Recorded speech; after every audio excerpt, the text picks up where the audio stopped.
Subscribe करें हमारे YouTube channel को और बेल आइकन को प्रेस करें हमारे लेटेस्ट वीडियोस को देखने के लिए।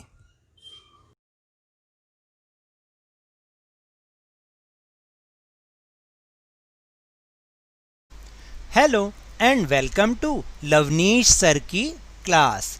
आज की ये शिक्षा निदेशालय राष्ट्रीय राजधानी क्षेत्र दिल्ली की वर्कशीट नंबर 41 जो कि क्लास 9th के स्टूडेंट्स के लिए है, यह ली गई है सामाजिक विज्ञान के लोकतांत्रिक राजनीति विषय से, जिसमें हम समझने की कोशिश कर रहे हैं पाठ संस्थाओं का कामकाज।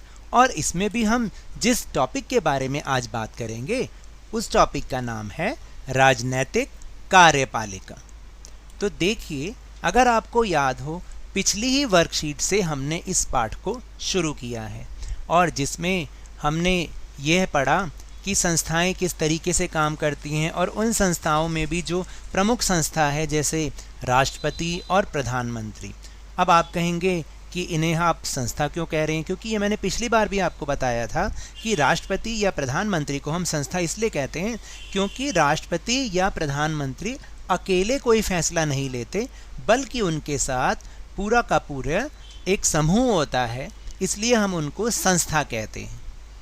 जैसे आपने सुना होगा, पीएम नहीं सुनते, हम बोलते हैं पीएमओ, प्राइम मिनिस्टर्स ऑफिस। इसी तरह से प्रेसिडेंट ऑफिस होता है जिसमें सभी लोग मिलजुल कर काम कर रहे होते हैं और फिर अंतिम फैसला प्रधानमंत्री जी या फिर राष्ट्रपति जी लेते हैं, इसलिए हम उन्हें संस्था कह रहे हैं। ठीक है, अब हम बात ये कर रहे हैं कि पिछली वर्कशीट में हमने ये पढ़ा कि ये जो संस्थाएं होती हैं जिनमें सबसे पहला नाम था विधायिका, जो कि पिछली बार हमने पढ़ा संसद के बारे में और संसद के दोनों सदनों के बारे में कि लोकसभा और राज्यसभा में क्या अंतर होता है। तो आज हम दूसरी संस्था जिसका नाम है कार्यपालिका, उसके बारे में समझेंगे। तो चलिए शुरुआत करते हैं मेरे साथ और समझने की कोशिश करते हैं। देश में संसद द्वारा पारित विधेयक या कानून को अमली जामा यानी कि लागू पहनाने के लिए कार्यपालिका की जरूरत होती है। यानी देखिए, विधायिका यानी संसद का काम क्या है? कानून बनाकर पास करना। अब उसको वास्तविक रूप देने का काम जो संस्था करती है उसे हम कार्यपालिका कहते हैं और इसीलिए ही हमारे देश को कार्यपालिका की जरूरत होती है ताकि उसको वास्तविक रूप दिया जा सके। तो अतः सरकार की नीतियों को कार्य रूप देने वाली संस्था को कार्यपालिका कहा जाता है। और एक बात आपको बताऊं, जैसे कि हमारे स्कूल ये भी कार्यपालिका का ही एक अंग हैं।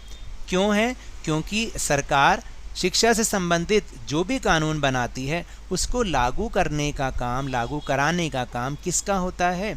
जो हमसे ऊपर अफसर होते हैं, अधिकारी होते हैं, उनका काम तो है, लेकिन हमारे स्कूल के प्रिंसिपल्स, टीचर्स भी उस कानून को लागू कराने में पूरी सहायता करते हैं, इसलिए हमारे स्कूल भी कार्यपालिका होते हैं। तो अब हम आगे बात करते हैं कि क्या आप जानते हैं ये कार्यपालिका जो होती है ये दो प्रकार की होती है, यानी दो प्रकार की कार्यपालिका है।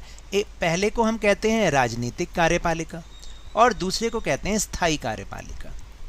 अब ये राजनीतिक कार्यपालिका और स्थायी कार्यपालिका क्या होते हैं, हम इसके बारे में समझेंगे।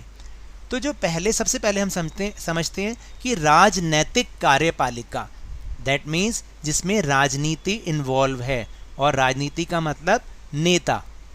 तो इनका जो निर्वाचन होता है वो जनता द्वारा एक खास अवधि के लिए किया जाता है। जैसे कि आप देखते हैं ना, हमारे जितने भी मंत्रीगण होते हैं, जैसे शिक्षा मंत्री जी, स्वास्थ्य मंत्री जी, विदेश मंत्री जी, रक्षा मंत्री, ये क्या है? ये राजनैतिक कार्यपालिका, यानी संसद ने जो कानून बनाया अब ये विभिन्न मंत्रालयों के मंत्री उनको लागू करवाते हैं।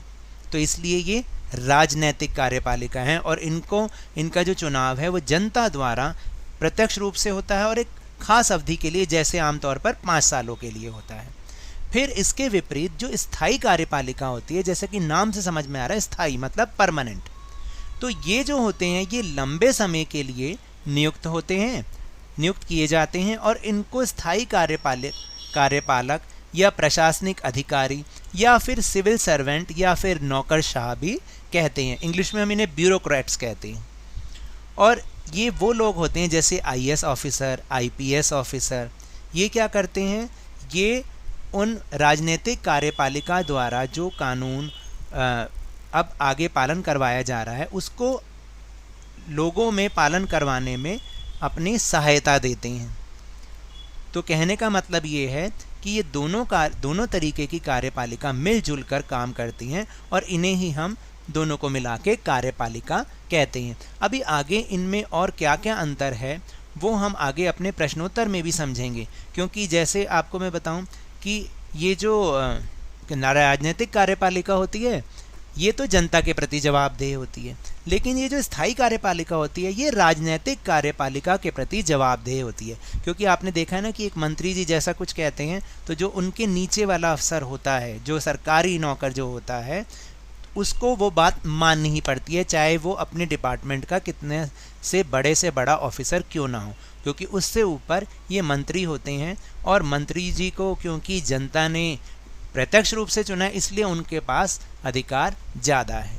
तो हमारे देश की जनता जिन्हें चुनती है उनके पास हमेशा अधिकार ज़्यादा होते हैं। तो आगे इनमें और क्या क्या डिफरेंस है वो हम आगे जो प्रश्न उत्तर आएंगे उसमें उसकी बात करेंगे। फिर इसके बाद है प्रधानमंत्री और मंत्री परिषद। देखिए ये बहुत इम्पॉर्टेंट है, बहुत इम्पॉर्टेंट टॉपिक है और इसमें से आपको प्रश्न भी आते हैं पेपर में। देश में प्रधानमंत्री सबसे महत्वपूर्ण राजनीतिक संस्था है। अभी मैंने आपको बताया ही था। राष्ट्रपति लोकसभा में बहुमत प्राप्त करने वाली पार्टी या गठबंधन वाली पार्टी के नेता को ही प्रधानमंत्री नियुक्त करते हैं। यानी लोकसभा में जिस पार्टी को बहुमत मिलेगा उसको ही, उसमें से ही किसी व्यक्ति को प्रधानमंत्री घोषित किया जाएगा, नियुक्त किया जाएगा। या अगर गठबंधन वाली सरकार बनी तब भी जो पार्टी का नेता होगा, उस गठबंधन वाली पार्टियों का नेता होगा, उसे ही प्रधानमंत्री नियुक्त किया जाता है। फिर प्रधानमंत्री नियुक्त करने के बाद और प्रधानमंत्री की सलाह पर अन्य मंत्रियों की नियुक्ति भी कौन करते हैं? राष्ट्रपति जी करते हैं, बशर्ते वे संसद के सदस्य हों। यानी उन्हीं सांसदों को मंत्री बनाया जाएगा जो कि संसद के सदस्य होंगे, चाहे वो राज्यसभा के सदस्य हों चाहे फिर वो लोकसभा के सदस्य हों। अगर कोई व्यक्ति संसद का सदस्य नहीं है तो फिर उसका मंत्री बनने के 6 महीने के भीतर संसद के किसी भी सदन का सदस्य चुना जाना बहुत ज़रूरी है। और मान लीजिए कि सरकार किसी विशेष व्यक्ति को मंत्री बनाना चाहती है, लेकिन ना तो वो लोकसभा का सदस्य है ना राज्यसभा का सदस्य है, तो जब वो मंत्री बनाया जाता है तो 6 महीने के भीतर भीतर उसे किसी न किसी हाउस का, किसी न किसी सदन का सदस्य चुना जाना बहुत ज़रूरी है। अब इसके बाद हम बात करते हैं प्रधानमंत्री की जो मंत्री परिषद होती है, क्योंकि प्रधानमंत्री जी अकेले कोई फैसला नहीं लेते हैं, तो उनके ग्रुप ऑफ मिनिस्टर होते हैं, यानी मंत्रियों का समूह होता है। और इनमें भी 3 प्रकार के मंत्री होते हैं। ये बहुत इम्पॉर्टेंट है, आप इसको बहुत ध्यान से समझिएगा।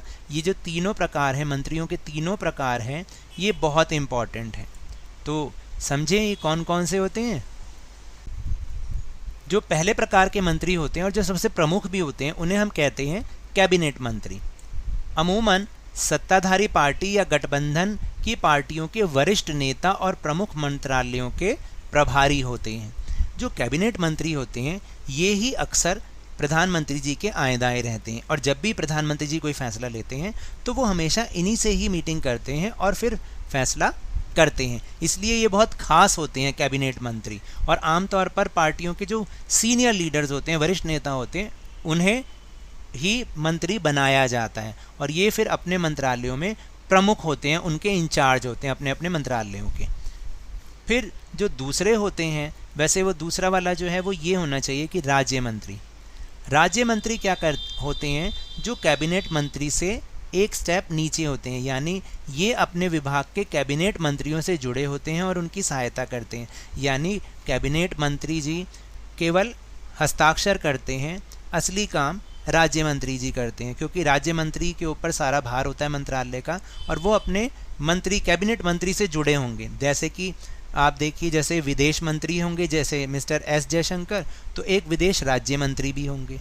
ऐसे ही वित्त मंत्री होंगे तो एक वित्त राज्य मंत्री भी होंगे जो कि उनकी सहायता के लिए होते हैं।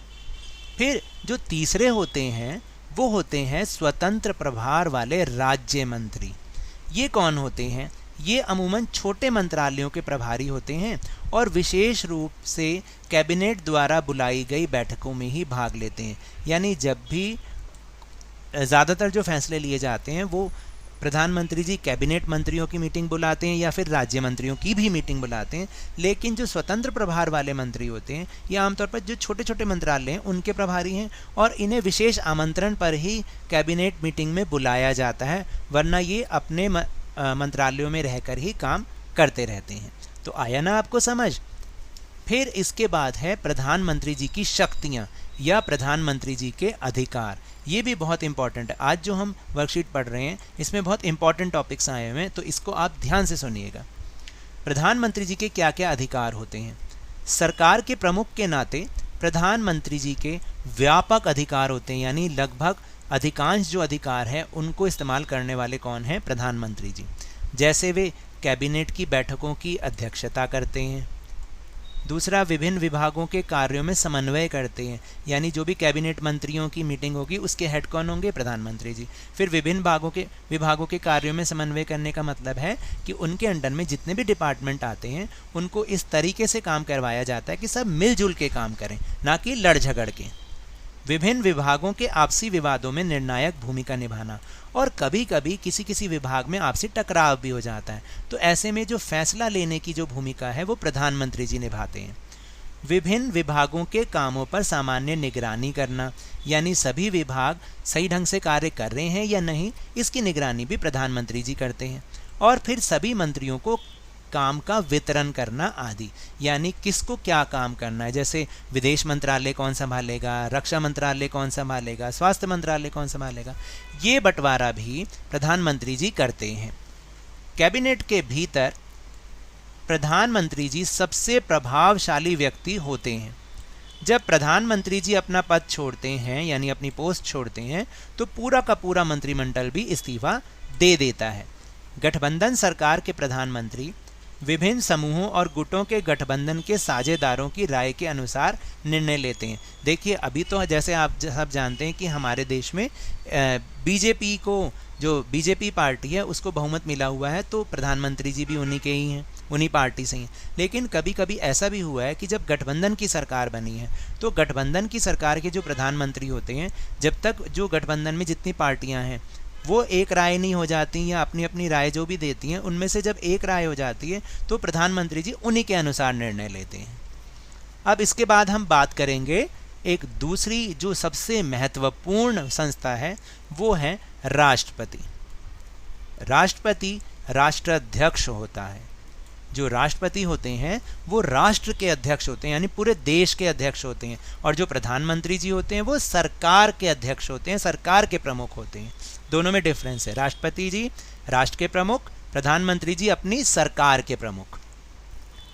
राष्ट्रपति जी का चयन सीधा जनता द्वारा ना होकर संसद और राज्य की विधानसभाओं के सदस्यों द्वारा होता है। तो देखिए, हम कभी भी राष्ट्रपति जी का चुनाव नहीं करते, बल्कि वो उनका चुनाव करते हैं जिन्हें हम चुनते हैं। जैसे कि जो संसद के सारे सदस्य, चाहे वो लोकसभा के हों चाहे राज्यसभा के हों, और हर राज्य की जो विधानसभाएं होती हैं जिन्हें हम राज्य सरकार भी कहते हैं, उनके सदस्य सब मिलकर राष्ट्रपति जी का चुनाव करते हैं। राष्ट्राध्यक्ष केवल नाम मात्र के अधिकारों का प्रयोग करते हैं। तो देखिए, हमारे यहाँ जो राष्ट्रपति जी होते हैं वो जो है केवल नाम मात्र के अधिकारों का प्रयोग करते हैं। इसका मतलब है कि देखा जाए तो सारे काम वही करते हैं। जितनी भी नियुक्तियां होंगी, जितने भी ऑर्डर्स पास होंगे, जितने भी कानून बनेंगे, सब उनके हस्ताक्षर से ही बनेंगे। लेकिन वो ये सब काम खुद नहीं, अकेले नहीं करते, किसी न किसी की सिफारिश पर करते हैं। तो इसलिए हमने कहा कि वो केवल नाम मात्र के अधिकारों का प्रयोग करते हैं। फिर भी देश के सभी राजनीतिक संस्थाओं के कामों की निगरानी करना, जैसे कि मैंने अभी बताया, सारे कानून और सरकार के प्रमुख नीतिगत फैसलों में मुख्य भूमिका निभाना, ये सब उनका अधिकार है। सभी प्रमुख नियुक्तियां, जैसे भारत के मुख्य न्यायाधीश यानी चीफ जस्टिस ऑफ इंडिया, राज्य के न्यायालयों के न्यायाधीश, राज्यपालों, चुनाव आयुक्तों आदि की नियुक्ति भी वही करते हैं। भारत के रक्षा बलों के सुप्रीम कमांडर भी राष्ट्रपति जी ही होते हैं, यानी तीनों सेनाओं के जो सर्वोच्च सेनापति हैं वो राष्ट्रपति जी होते हैं।